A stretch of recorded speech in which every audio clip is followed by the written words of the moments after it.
সক্রিয় নেতাদের নেতৃত্বেই রাজনীতিতে ফিরতে হবে নিষ্ক্রিয়দের, এমন মন্তব্য করেছেন বাংলাদেশ জাতীয়তাবাদী দল বিএনপির স্থায়ী কমিটির সদস্য ডক্টর খন্দকার মোশাররফ হোসেন জানিয়েছেন, ১৭ বছরের ত্যাগী এবং সক্রিয় নেতাদেরই মূল্যায়ন করবে বিএনপি।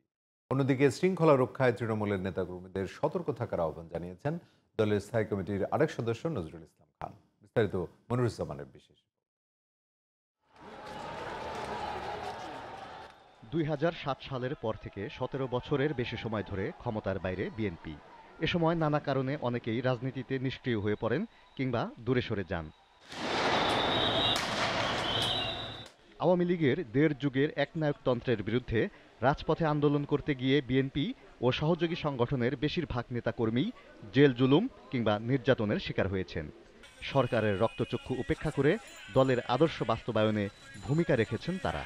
দীর্ঘ আন্দোলন সংগ্রামের ধারাবাহিকতায় তৈরি করেছেন সরকার পতনের পথ।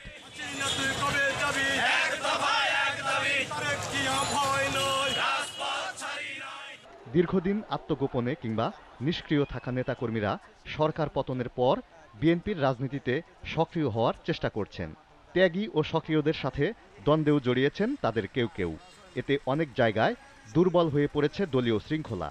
যারা গত ১৭ বছর ত্যাগ তিতিক্ষার মধ্য দিয়ে, নানা নির্যাতনের মধ্য দিয়ে এই দলকে ধরে রেখেছে, তারা নেতৃত্বের ব্যাপারে অবশ্যই তাদেরকে অগ্রাধিকার দিতে হবে। আর যারা আমাদের সমর্থক, এতদিন হয়তো কোনো কারণে সক্রিয় থাকতে পারে নাই, তারা আমাদের সমর্থন করলে আসবে। আমাদের যারা পরীক্ষিত নেতৃত্ব, তাদের নেতৃত্বে আসতে হবে। নেতাকর্মী যারা দুঃসময়ে কাজ করেছে, তারা তাদেরকে প্রশ্ন করবেই যে আপনি পারেন নাই, আমরা পেরেছি।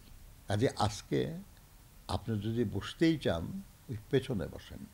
বড় রাজনৈতিক দলে নেতৃত্ব দেওয়ার আকাঙ্ক্ষা স্বাভাবিক হলেও সংগঠনের ক্ষতি হয় এমন কর্মকাণ্ডের বিষয়ে নেতাকর্মীদের সতর্ক করেন বিএনপির জ্যেষ্ঠ নেতারা। যেখানে নেতাকর্মীদের মধ্যে বিভেদ নাই, যেখানে দলে কোনো ঐক্যে কোনো ফাটল নাই, সেখানে কিন্তু এরা সুবিধা করতে পারে না। কিছু সমস্যা হচ্ছে, এইটা সাংগঠনিক নিয়ম, গতানুগতিক, এগুলো ঠিক হয়ে যাবে। দলে নতুনদের স্বাগত জানানো হলেও অনুপ্রবেশকারীদের ঠেকাতে কঠোর মনোভাবের কথা জানান বিএনপি নেতারা। Moniruzzaman, GTV news, Dhaka.